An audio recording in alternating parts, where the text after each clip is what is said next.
सोचिए अगर आपका फोन ही आपका पूरा का पूरा आर्ट स्टूडियो बन जाए तो। हाँ, आईबिस पेंट एक्स एक ऐसा जबरदस्त और बिल्कुल मुफ्त ऐप है जिससे ये सच में मुमकिन है। आज हम इसी ऐप की दुनिया में थोड़ा अंदर जाएंगे और देखेंगे कि कैसे बस कुछ ही टैप्स में कोई भी प्रोफेशनल दिखने वाली आर्ट तैयार कर सकता है। तो चलिए शुरू करते हैं। जैसे ही ऐप खुलता है, हमारे सामने आती है इसकी मेन स्क्रीन, यानी कि होम स्क्रीन।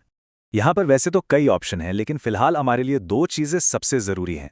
पहली है मेरी गैलरी, मतलब वो जगह जहाँ आपका बनाया हुआ सारा आर्ट सेव होता है, और दूसरी वो बड़ा सा प्लस का बटन।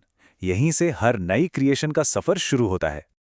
और जैसे ही उस प्लस बटन को दबाते हैं, हम पहुंच जाते हैं अपने पहले पड़ाव पर, मतलब अपना कैनवस तैयार करने। यहाँ पर HD या 2K जैसे पहले से बने बनाए साइज चुन सकते हैं, या फिर अपनी मर्जी से चौड़ाई और ऊंचाई भी सेट कर सकते हैं। बस एक बात का ध्यान रखना बहुत ज़रूरी है, कैनवस की क्वालिटी उतनी ही चुनें जितनी आपका डिवाइस आराम से संभाल सके, ताकि ड्राइंग करते वक्त ऐप स्लो ना हो। चलिए, कैनवस तो तैयार है, अब असली मजा शुरू होता है, यानी कि ड्राइंग टूल्स का इस्तेमाल। तो देखते हैं वो कौन से खास टूल्स हैं जो हर नए आर्टिस्ट के काम आने वाले हैं। सबसे पहले बात करते हैं स्टेबलाइजर की। अच्छा, फोन की छोटी स्क्रीन पर सीधी लाइन बनाना मुश्किल लगता है ना? बस ये टूल इसी मुश्किल को आसान कर देता है। ये आपकी कांपती हुई लाइनों को भी एकदम मक्खन जैसा चिकना और प्रोफेशनल बना देता है। और अगर उन लाइनों को ऐसा दिखाना है जैसे किसी महंगे पेन से बनाया हो, तो फोर्स फेड को ऑन कर लीजिए। ये अपने आप लाइन के शुरू और आखिर के सिरों को नुकीला बना देता है, जिससे आर्ट में एक अलग ही जान आ जाती है। अब एक ऐसे टूल की बात करते हैं जो सच में जादू जैसा लगता है, खासकर जब कोई चेहरा या सिमेट्रिकल डिज़ाइन बनाना हो।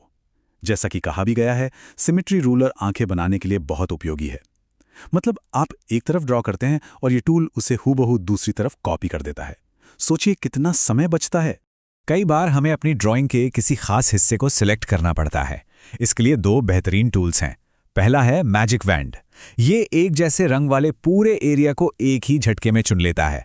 और दूसरा है लैसो टूल, जिससे आप अपनी मर्जी से किसी भी हिस्से के चारों ओर लकीर खींचकर उसे सिलेक्ट कर सकते हैं और फिर उसे कहीं भी मूव कर सकते हैं।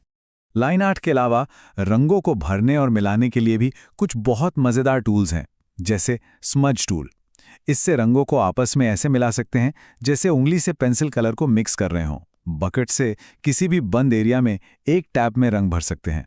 और ट्रांसफॉर्म टूल से किसी भी हिस्से को छोटा बड़ा करना, घुमाना या उसकी जगह बदलना, सब कुछ बहुत आसान हो जाता है। तो अब हम डिजिटल आर्ट के उस सबसे बड़े राज को समझने जा रहे हैं जिसके बिना प्रोफेशनल काम करना लगभग नामुमकिन सा है। आखिर वो क्या चीज़ है जिससे साफ सुथरी कलरिंग और मुश्किल से मुश्किल आर्ट बनाना भी आसान हो जाता है? इसका जवाब है एक छोटा सा शब्द, लेयर्स। और लेयर्स के अंदर भी क्लिपिंग मास्क एक जादुई फीचर है। चलिए समझते हैं। मान लीजिए आपने एक लेयर पर एक गोला बनाया। अब इसके ऊपर एक नई लेयर बनाकर उसे क्लिप कर दीजिए। बस इसके बाद आप जो भी रंग भरेंगे वो सिर्फ और सिर्फ उस गोले के अंदर ही रहेगा, बाहर एक बूंद भी नहीं फैलेगा। ये बिना किसी झंझट के कलरिंग और शेडिंग करने का सबसे बेस्ट तरीका है। तो फिर क्लिपिंग मास्क और अल्फा लॉक में क्या फर्क है? बहुत आसान है। क्लिपिंग मास्क एक नई लेयर पर काम करता है जिससे आपकी ओरिजिनल ड्राइंग हमेशा सेफ रहती है। वहीं अल्फा लॉक उसी लेयर के पिक्सल पर काम करता है जिस पर आपकी ड्राइंग पहले से है। मतलब अगर शेडिंग या पैटर्न डालना है तो क्लिपिंग मास्क सबसे अच्छा है, और अगर अपनी बनाई हुई लाइन आर्ट का ही रंग बदलना है तो अल्फा लॉक का इस्तेमाल करें। और जब सारी मेहनत रंग लाए और आपका आर्टवर्क पूरा हो जाए तो जाहिर है उसे सहेजने का समय आता है। इसके लिए बस नीचे दिए गए तीर के निशान पर टैप करना है। अगर बैकग्राउंड नहीं चाहिए तो ट्रांसपेरेंट PNG चुनें, वरना JPEG भी एक अच्छा ऑप्शन है। और हाँ, मेरी गैलरी पर वापस जाएं पर क्लिक करके प्रोजेक्ट को ऐप में सेव करना ना भूलें। तो बस इन बुनियादी बातों को जानने के बाद एक खाली कैनवस से एक खूबसूरत आर्ट बनाने तक का सफर अब उतना मुश्किल नहीं लगेगा। अब सवाल सिर्फ एक है, आपकी पहली शानदार रचना क्या होगी?